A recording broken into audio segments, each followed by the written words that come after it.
Picture this.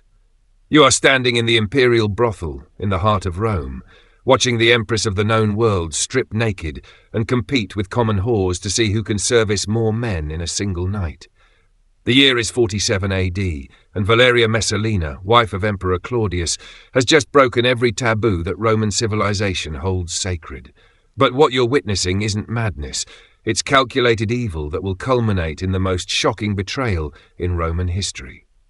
This is the story of how absolute power transformed a senator's daughter into a monster whose sexual appetite would literally bring down an empire.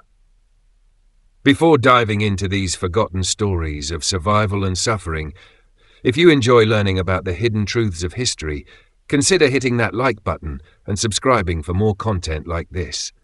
And please comment below to let me know where you're listening from. I find it incredible that we're exploring these ancient stories together from different parts of the world, connected across time and space by our shared curiosity about the past. To understand how Messalina became the most sexually depraved woman in Roman history, you must first understand the world that created her. You find yourself transported back to 17 AD, standing in the marble halls of a prestigious villa belonging to the Valerii family.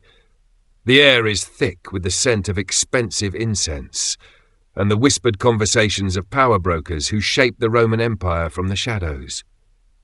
You watch as young Valeria, barely 8 years old, glides through these corridors with the silent grace of a predator in training.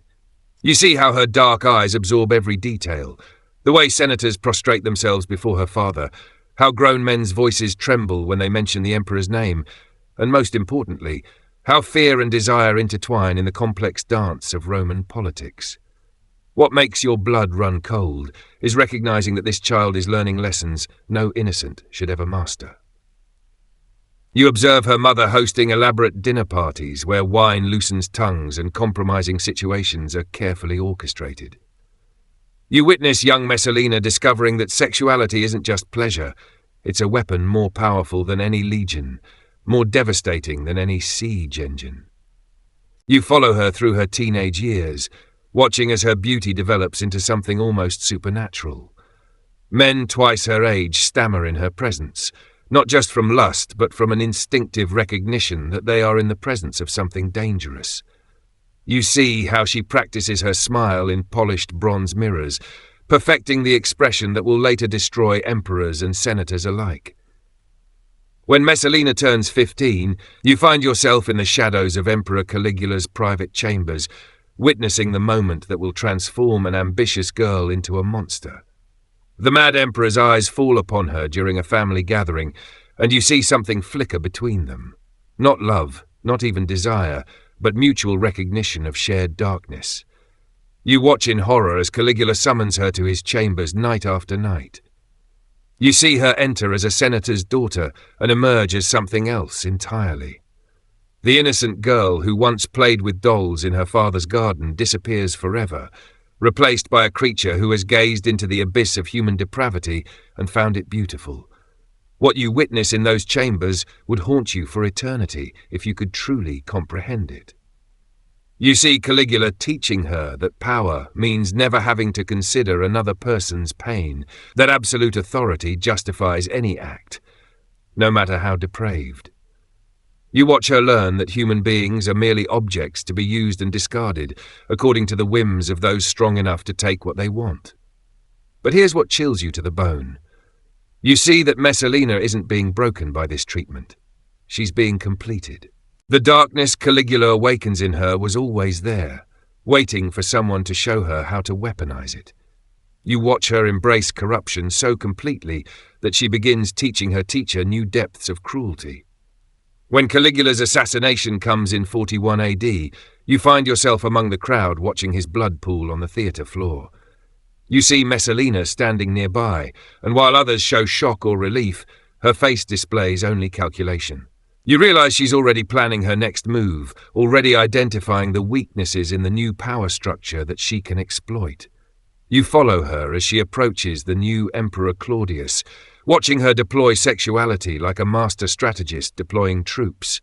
You see how she studies this stammering, physically weak man and identifies exactly what he needs: validation, beauty, the illusion that even someone like him can possess perfection. You witness their first meeting in the palace gardens, watching as Messalina transforms herself into the perfect imperial bride. You see her lower her eyes with practiced modesty, speak in the soft tones expected of virtuous women, and present herself as everything a lonely emperor could desire. But you also notice the predatory intelligence flickering behind her performance, the calculating mind already planning her conquest. Their wedding in 38 AD forces you to watch as Rome celebrates what they believe is their emperor's salvation.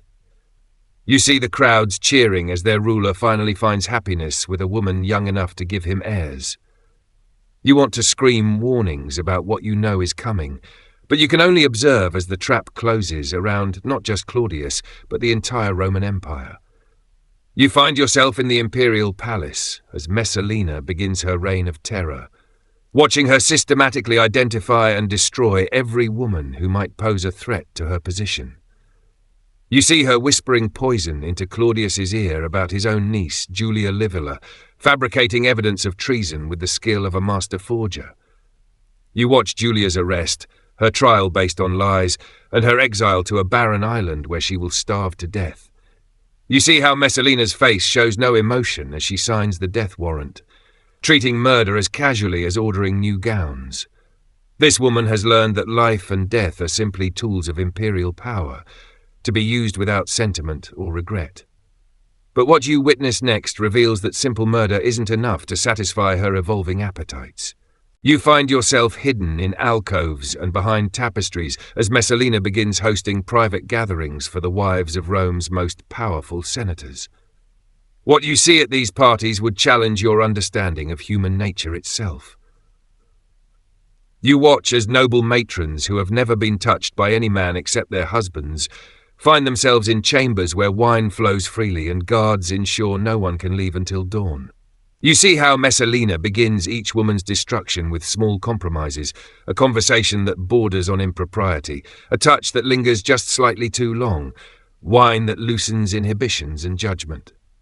As the evening progresses, you witness the activities becoming more extreme. You see women who entered as paragons of Roman virtue, performing acts they had never imagined, while Messalina orchestrates every degradation with the precision of a master conductor. You watch her face during these scenes and see not just pleasure, but the deep satisfaction of an artist perfecting her craft. You observe the psychological aftermath as dawn breaks and these women face impossible choices. You see them realize they can report what happened and face public scandal, divorce and social death, or remain silent and become permanent members of Messalina's inner circle. You watch most choose silence, trading their souls for protection from the woman who destroyed them. You follow Messalina as her appetites evolve beyond even these elaborate corruptions. You see her establishing what becomes known as the Palace of Pleasure, a luxurious brothel hidden within the imperial complex itself. You watch her transform the seat of Roman power into a playground for the most twisted desires imaginable. You find yourself witnessing scenes that make the corruption of senators' wives seem innocent by comparison. You see Messalina inviting generals, wealthy merchants, and foreign dignitaries to private encounters, then using their shame and guilt as weapons to ensure their absolute loyalty. You watch her perfect the art of sexual blackmail, creating a web of compromised men who dare not oppose her will. But what you witness in 47 AD surpasses even your darkest expectations. You see Messalina announce that she will personally compete in a contest with Rome's most famous prostitute, Scylla, to see who can service more clients in a single night. You watch the shockwaves ripple through Roman society as an empress publicly declares her intention to work as a common whore. You find yourself among the crowd gathering outside the Palace of Pleasure on the night of the contest, despite the dangers of witnessing such imperial madness. You see senators, priests, and foreign dignitaries filing into the building, their faces showing mixtures of horror, fascination, and the guilty excitement of those about to witness something unprecedented. You watch Messalina strip naked before this distinguished audience, declaring that she will prove her superiority in every aspect of rule, including sexual prowess. You see her body, perfected by years of luxury and the finest cosmetics, displayed like a work of art before men who govern the known world. What follows forces you to witness a spectacle that defies every concept of imperial dignity. You see the Empress of Rome spend the entire night servicing a parade of clients while keeping careful count of each encounter. You watch her defeat Sylla decisively, servicing 25 men before dawn while maintaining a running commentary on their performance that has the audience alternately horrified and fascinated. When morning comes, you see Messalina emerge victorious, covered in sweat and bodily fluids, looking directly at the assembled crowd with eyes that show no shame, only triumph. You hear her speak words that echo through your mind. This is what it means to be truly powerful, to take what you want, when you want it, without shame or apology. You realize that what you've witnessed isn't just sexual excess, it's a declaration of war against Roman civilization itself. You see that Messalina has moved beyond corrupting individuals to challenging the very foundations of imperial society. You watch her planning something that will either elevate her to unprecedented heights or destroy her completely. You follow her as she sets her sights on the institution of marriage itself. You see her targeting Gaius Silius, a young senator known for his beauty and weakness, watching as she begins the psychological manipulation that will convince him to commit the most treasonous act imaginable, marrying her while she's still wed to the emperor. You observe the seduction of Silius, watching Messalina deploy every weapon in her arsenal. You see her use sexual manipulation, threats and promises of power to convince him that Claudius is dying and that their marriage will legitimize his claim to the throne. You watch this young man, drunk on her sexuality and blinded by visions of imperial power, agree to bigamy that amounts to revolution. You find yourself witnessing the wedding ceremony in September 48 AD, watching in disbelief as an empress marries her lover while her husband governs the empire from another city. You see the priests conducting the ritual, the witnesses signing documents, the wedding feast lasting 3 days, while the new couple openly declares their love and intention to rule Rome together. You watch this scene knowing that Messalina has finally overreached, that this isn't just scandal, but treason of the highest order.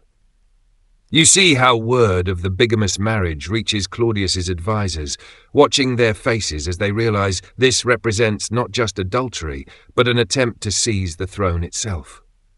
You witness the confrontation when Claudius returns to Rome, watching the man who had seemed weak and malleable reveal the steel that had allowed him to survive decades of imperial politics. You see his rage, cold, calculating, and absolute, as he learns of his wife's ultimate betrayal. You observe Messalina's final desperate gambit, watching her appear before Claudius in the gardens where they first met, surrounded by their children, weeping and begging for forgiveness. You see the emperor waver for a moment, remembering the woman he had loved, but you also watch his advisors whisper reminders of her countless betrayals. You find yourself among the Praetorian guards who surround Messalina's villa at dawn on September 15, 48 AD. You watch her face her end, not with the dignity expected of an empress, but with the calculating mind that had defined her life. You see her attempt to seduce her executioners even while facing death, offering them pleasures beyond imagination if they would help her escape.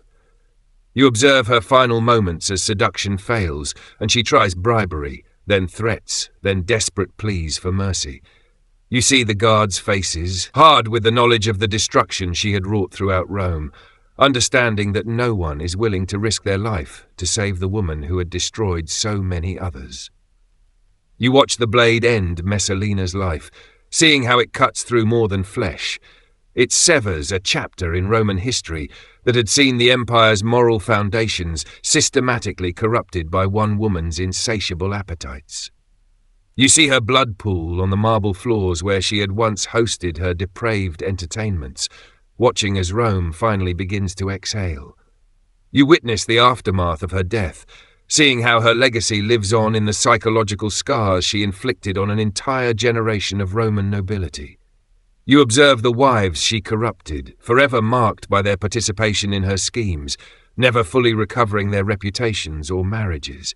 You see the men she blackmailed, remaining forever tainted by their association with her evil. You watch her children, Britannicus and Octavia, as they inherit not just her blood, but her reputation. You see them spend their lives trying to escape the shadow cast by their mother's depravity, ultimately dying young as indirect victims of the empire-wide trauma she created. You observe Emperor Claudius, broken by the betrayal of the woman he had genuinely loved, never again marrying for affection. You see his final marriage to Agrippina as purely political calculation, designed to protect him from ever again being vulnerable to the kind of manipulation Messalina had perfected. You find yourself among the historians struggling to record her story, watching Tacitus write that her acts were so depraved they challenged the very language available to describe human behavior.